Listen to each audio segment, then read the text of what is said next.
So to begin these solve by factoring problems, the first thing that you want to do is always make sure that they are in standard form. So remember that standard form is ax squared plus bx plus c equal to 0. So we want to make sure that the equation is set equal to 0. If it's not, that's what we do first. Okay?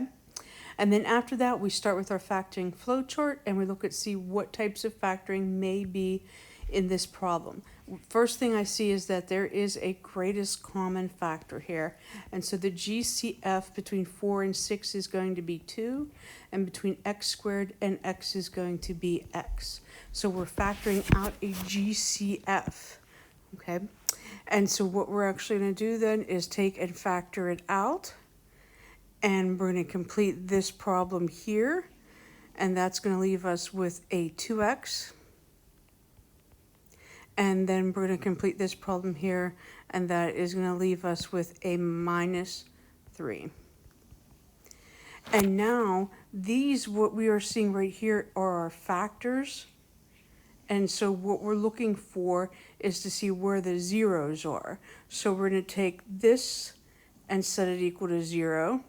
Remember when we first learned this, we put parentheses around it and said, hey, these are our two factors. And to figure out where our zeros are, we take the factors and set them equal to 0. And then we're going to solve each one of these equations. So this means that there's a factor at the point 0, 0. And then this is just a two-step equation. You can do this in your head, or if you want to show me the steps, that's fine also. This is going to be 3 halves, and that is going to be at the point 1.50. You can have that as a decimal or as a fraction. And those are our two x-intercepts for this problem.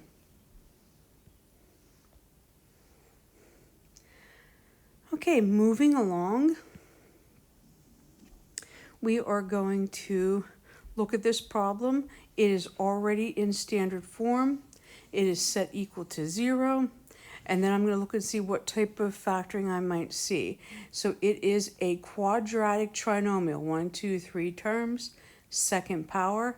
And if I look at this, a is equal to 1. That tells me this is an x factoring type of problem. I'm looking for two numbers that multiply to -4. That means one must be positive, one must be negative. And I want them to be able to add to a -3. Excuse me, a +3.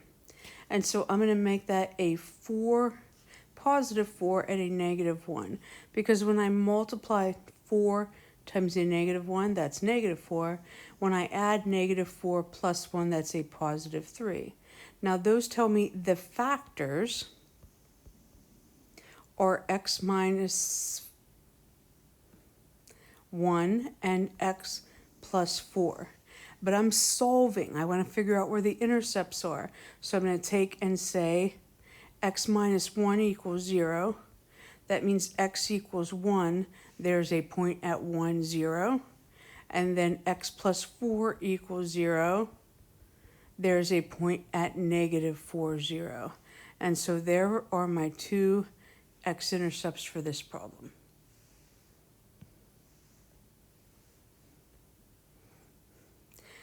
Number 3 is very similar to number 2. There is no GCF. And we look at it as a quadratic trinomial where a is equal to 1. And so therefore I am going to use that x again. And if you're at the point where you don't need to write it down, that's fine. You can think it through in your head. Looking for a number that multiplies to a -24 and that's going to add to a -14. And so this tells me that if this is positive and this is negative, that means I'm looking for two negative numbers. And so that's going to be a -12 and a -2. If I multiply a -12 times a -2, that'll give me a +24. If you add a -12 and a -2, that will give me a -14. And so now I'm going to take and write my factors. And so my factors are going to be x minus 12 and x minus 2. But I need to find my intercepts, so I'm going to solve these now. not just factors, solving. And so these are just one-step equations. I'm going to have a point at 12, 0 that is a intercept, and I'm going to have a point at 2, 0 that is going to be the intercept.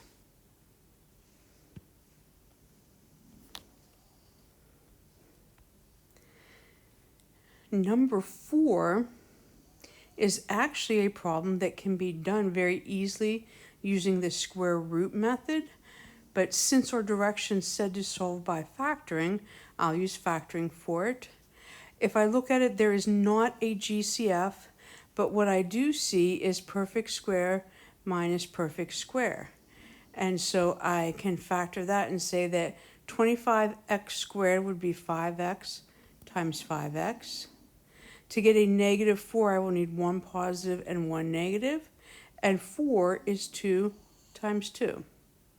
There's my factoring. Now to solve, I'm going to take and set this equal to 0. And I'm going to have an intercept at negative 2/5, 0. You can have the decimal equivalent also. And then if you notice that this is going to be a positive 2/5, 0 over here, you can just go ahead and write that. If you don't happen to notice that, you can go ahead and solve this and end up with that x is going to be a positive 2/5.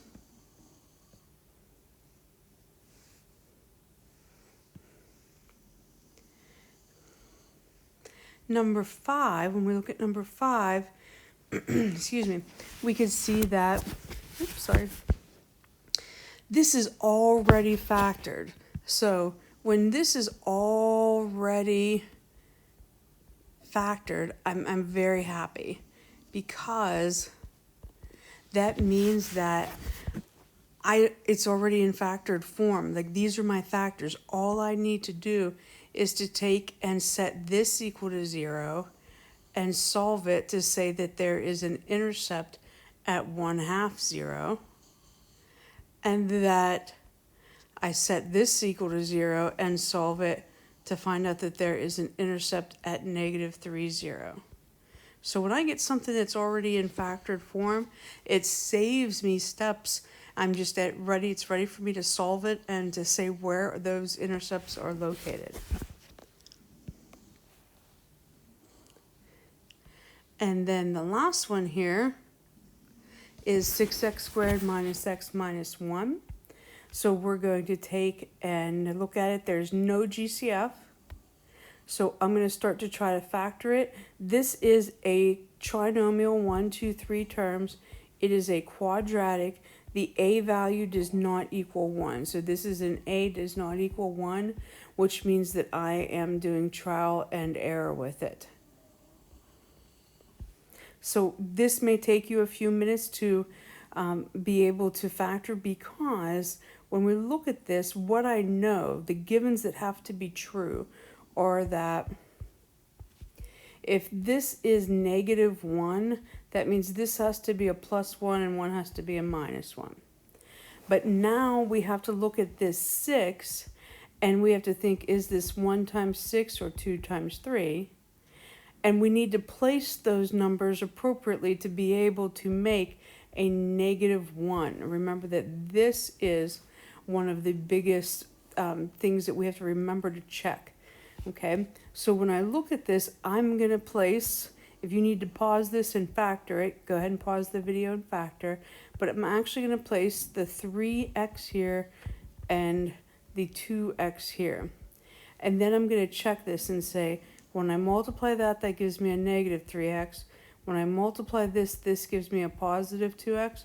When I add those together, that gives me a negative 1x, which is what I want here, which tells me I have the correct factors. So we always want to check that. And now that I have my factors, I'm ready to set them equal to 0 and find the intercepts. So I'm going to solve this two-step equation to find out that there's an intercept at 1/3, 0.